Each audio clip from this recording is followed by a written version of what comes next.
آج بھی new world order new world order در حقیقت یہود کی ریشہ دوانی، در حقیقت زائنسٹ موومنٹ تقریباً 100 برس پہلے جو شروع ہوئی، اس سے بھی 100 برس پہلے آرڈر آف دی ایلومیناٹی، وہ آرڈر آف دی ایلومیناٹی 1776 میں قائم کیا گیا تھا، یہودیوں کی سازش، وہ آج تک چل رہی ہے۔ آج بھی یہودی ہے کہ جو اسلام کا خاتمہ اور مسلمانوں کو اپنے کمی کاری بنانے کے لیے ایک پورے ورلڈ آرڈر کا نقشہ بنا کر آ چکے ہیں، اور آج در حقیقت آپ کا اصل دشمن، میں بالکل اتفاق کرتا ہوں مولانا سے، اصل دشمن نمبر 1 میرے اور آپ کے اندر موجود ہے، میرا اور آپ کا نفس۔ اصل دشمن یہ ہے، نفس ما ہم کم طرف فرعون نیست لیکن اورا عون ایرا عون نیست۔ اور دوسرا خارجی دشمن سب سے بڑا یہودی، لیکن یہ کہ اس وقت کے اور اس وقت کے حالات سے ایک بڑا فرق واقع ہوا۔ آج یہودی عیسائی پر مسلط ہو چکا، یہودیوں نے پورا عالم عیسائیت فتح کر لیا، آج پورا عالم عیسائیت یہودیت کا اعلی کار بن چکا۔ چنانچہ پہلے تو ایک ہی بات تھی، یہ تو تقریباً 300-400 سال قبل ہو چکا، کہ west white Anglo Saxon Protestants یہ تو اعلی کار بن گئے تھے آج سے صدیوں پہلے، انہی کے ذریعے سے یورپ کے اندر انہوں نے سود کی اجازت حاصل کی، انہی کے ذریعے سے یہ ساری فحاشی اور یہ ساری عریانی کا جو بازار گرم کیا، یہ در حقیقت آزاد خیالی، لبرلزم، حریت فکر، حریت عمل، میں آزاد ہوں، میں ننگا جانا چاہتا ہوں بازار میں، آپ کون ہوتے روکنے والے؟ آپ اپنی آنکھیں بند کر لیں، ہم آزاد ہیں، ہم 2 مرد ہیں، شادی کرنا چاہتے ہیں، شوہر اور بیوی کی حیثیت سے رہنا چاہتے ہیں، آپ کون اعتراض کرنے والے؟ یہ سارا یہود کی سازش، اور آپ کو معلوم ہونا چاہیے جب تک پوپ کا کنٹرول تھا یورپ پر، یعنی ابھی کیتھولک جو عیسائیت ہے وہ غالب تھی، اس وقت تک پورے یورپ میں سود حرام تھا، کہیں انٹرسٹ کا کاروبار نہیں ہو سکتا تھا۔ یہ پروٹیسٹنٹس کے ذریعے سے اس کی اجازت حاصل کی، نتیجہ یہ نکلا، علامہ اقبال شاعر مشرق اس صدی کے آغاز میں گیا تھا یورپ، اور وہاں جا کر اس نے دیکھ لیا تھا فرنگ کی رگے جہاں پنجے یہود میں، معاشی اعتبار سے یہودیوں نے پورے یورپ کے اوپر اپنا تسلط قائم کر لیا تھا۔ اور یہ یہودی کون تھے؟ روتھشائلڈز، گولڈ سمتھس۔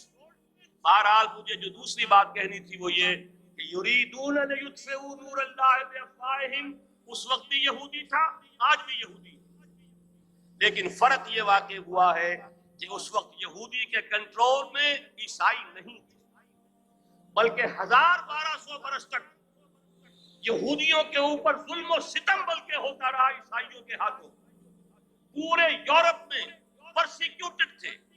انہیں اگر کہیں سہارا ملا مسلمانوں کے ذریعے سے اسپین میں ملا۔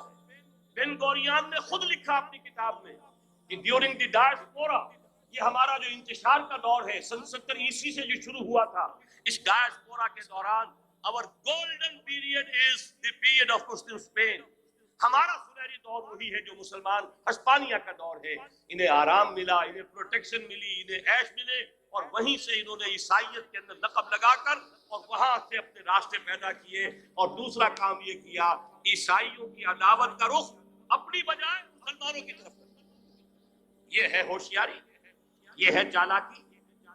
دشمنی تو ہے، اور دشمنی کے جذبات کو ادھر کے بجائے ادھر کر دو۔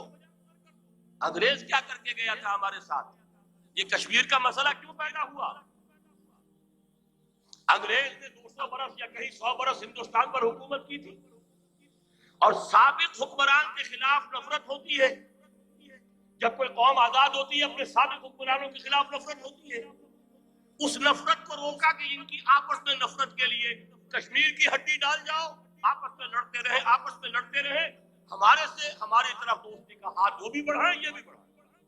یہ بہت بڑی سازش تھی، ایسے ہی نہیں ہو گیا تھا، جان بوجھ کر مسئلہ پیدا کیا گیا کہ یہ پاکستانی بھی ہمارے دوست رہے، کامن ویلتھ میں رہے، یہ ہندوستان بھارت بھی ہمارا دوست رہے، کامن ویلتھ میں، آپس میں لڑے، دشمنی کا جتنا جذبہ ہے وہ آپس میں طے کر لیں، باقی ہمارے لیے دوستی ہی دوستی رہ جائے۔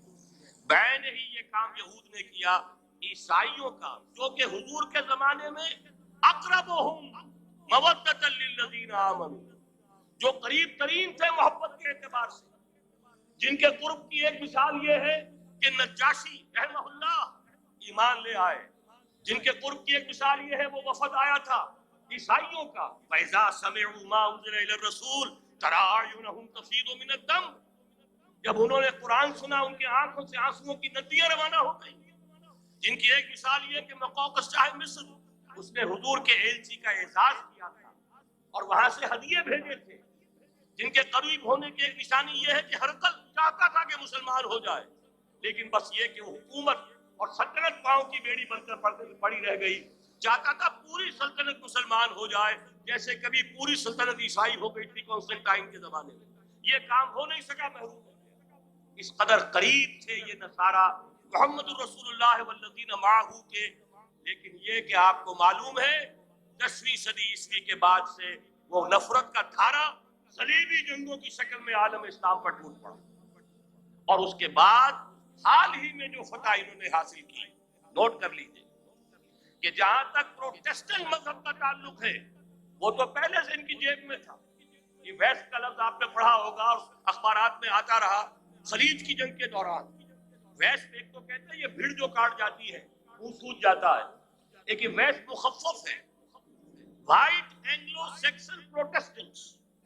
سب سے پہلے یہود نے انہیں شکار کیا، اپنا اعلی کار بنایا۔ یہی وجہ ہے آپ کو معلوم ہے 1917 میں انگریزوں کے ذریعے سے انہیں یہ اجازت ملی کہ فلسطین میں زمینیں بھی خرید سکتے ہیں، جائیدادیں بھی خرید سکتے ہیں۔ بالفور ڈیکلریشن، انگلستان کا وزیر خارجہ تھا جس نے کہ یہ اجازت دلوائی ہے، ورنہ یہ کہ خلافت عثمانیہ جب تک قائم رہی ہے، خلیفہ عثمانی ترک خلیفہ نے اجازت نہیں دی، اس لیے کہ حضرت عمر رضی اللہ تعالیٰ عنہ نے، یہ بھی اب تاریخ کی ایک حقیقت بیان کر رہا ہوں جو شاید بہت سے حضرات کے علم میں نہ ہو، کہ جب یروشلم کے عیسائیوں نے سرنڈر کیا ہے یروشلم، حضرت عمر آئے ہیں، تشریف لائے ہیں مدینہ منورہ سے چارج لینے کے لیے، اس وقت جو ٹریٹی لکھی گئی ہے، جو معاہدہ ہوا ہے، اس میں وہاں کے یہودیوں، یہاں کے عیسائیوں نے طے کرایا تھا کہ یہاں آپ یہودیوں کو آباد ہونے کی اجازت نہیں دیں گے۔ یہودی آ سکتا ہے، زیارت کر سکتا ہے، اپنے مقامات مقدسہ کو آ کر دیکھ سکتا ہے، یہاں آباد نہیں ہو سکتا۔ اور یہ کون شرط ٹکرائی؟ عیسائی۔ اس وقت تک عیسائیوں کی دشمنی یہودیوں کے ساتھ اس درجے میں تھی، اور یہی حضرت عمر رضی اللہ تعالیٰ عنہ کی وہ شرط تھی کہ سلاطین عثمانیہ، خلفاء عثمانیہ نے بھی، حالانکہ یہودیوں نے بڑی سے بڑی رشوت دینے کی کوشش کی ہے، سلطان عبد الحمید خان کو یوں سمجھیے کہ سیم و زر سے خریدنے کی کوشش کی ہے، لیکن اس کے باوجود ان کا کہ جو فیصلہ حضرت عمر کر گئے تھے، جو کمٹمنٹ رضی اللہ تعالیٰ عنہ ان کی ہے، میں اس سے سرے منہ انحراف نہیں کر سکتا۔ اصل میں اسی کی تو صدا ہے جو فری میسنری کے ذریعے سے خلافت کا خاتمہ کرایا گیا، کہ یہی سب سے بڑی رکاوٹ ہے۔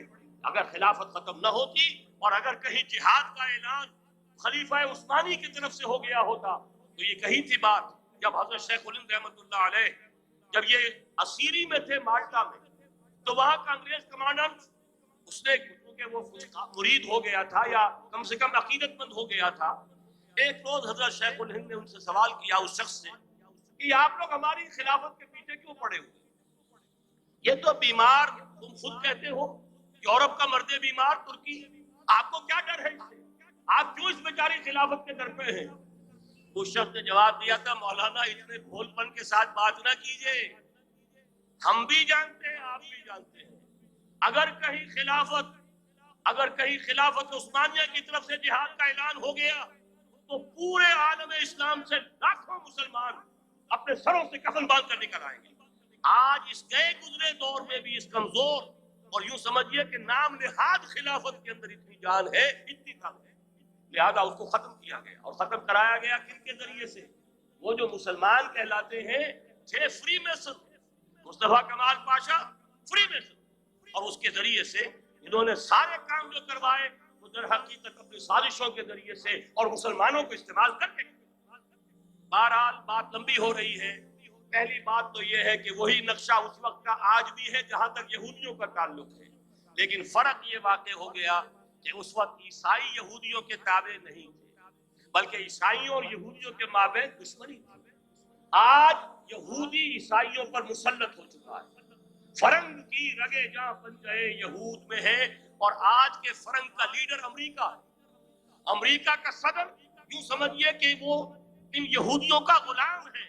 مجال نہیں کہ ان کی مرضی سے ادھر سے ادھر ہو جائے، اور اگر کوئی غلطی سے ادھر سے ادھر ہو جائے تو اس کا پتہ چاک ہو جائے گا. آپ دیکھیے کیا حشر ہوا ہے بش کا. حالانکہ بہت بڑا ہیرو بن کر نکلا تھا گلف وار سے، لیکن ذرا سا ایک بیان دے دیا تھا کہ جو اسرائیل کو پسند نہیں آیا، تو جو الیکشن میں چاروں شانے جت ہوا ہے اس کا جو حشر ہوا ہے وہ دیکھ لیجیے. تو پہلی بات تو یہ سمجھ لیجئے کہ آج بھی یہودی، یہ نیو ورلڈ آرڈر ہے، نیو ورلڈ آرڈر، اور اس میں عیسائی دنیا اس کی آدھا کار